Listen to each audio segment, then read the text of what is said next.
પશુ આહારમાં ભેળસેળ મામલે હાઈકોર્ટ હવે લાલઘુમ થઈ છે। ભેળસેળ મામલે BIS અને FSSAIને હાઈકોર્ટ દ્વારા નોટિસ પાઠવવામાં આવી છે। 29 જાન્યુઆરીએ હાજર થવા માટે હાઈકોર્ટ દ્વારા કડક આદેશો અપાયા છે। નામચીન કંપનીના આહારમાં 50% ભેળસેળ હોવાનું હાઈકોર્ટ દ્વારા કહેવાયું છે, જેમાં પશુઓને પ્રોટીનના નામે યુરિયાવાળું ઝેર પીરસવામાં આવી રહ્યું છે। ધંધુસરના ખેડૂતની ભેંસોના મોતને લઈ અને તંત્ર દ્વારા આ કહેવામાં આવ્યું છે, જેમાં હાઈકોર્ટે પણ હામી પૂરી છે અને હાઈકોર્ટ દ્વારા કડક આદેશો છૂટાવાયા છે, જેમાં ઝેરી દૂધ પીવાથી બાળકોમાં પણ કેન્સરનું જોખમ વધુ થઈ રહ્યું છે તેવું હાઈકોર્ટે કહ્યું છે। અધિકારીઓની બેજવાબદારી સામે અત્યારે હાઈકોર્ટ ખૂબ જ નારાજ વર્તન અપનાવી રહી છે। કોના આશીર્વાદથી આ ઝેરી દાણ વેચાઈ રહ્યું છે તેવો હાઈકોર્ટ દ્વારા સવાલ કરવામાં આવ્યો છે।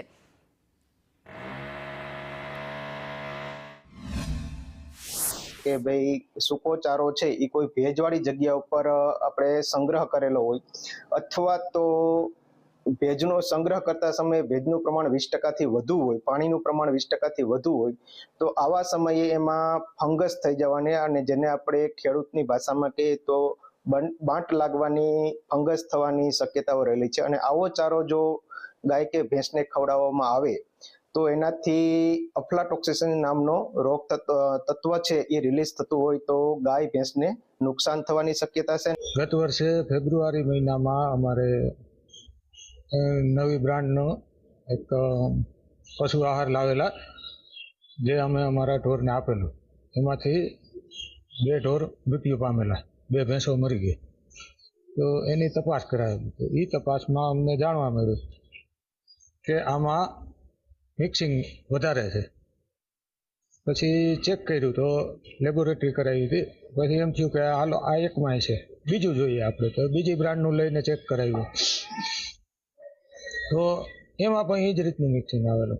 ભાઈ આ પશુના પ્રોડક્ટના જે આવે છે ખવડાવવાનો આહાર, એમાં લેબોરેટરી 2-3 પ્રોડક્ટમાં કરાવી, એમાં ન ખવડાવવાના પ્રોડક્ટોમાં આ બધું આવે છે મિક્સિંગ। એટલે કેટલી પ્રકારના પ્રોડક્ટ આવે છે એમાં અમે 3-4 પ્રકારના પ્રોડક્ટમાં કરાવી, એમાં મિક્સિંગ દેખાણું।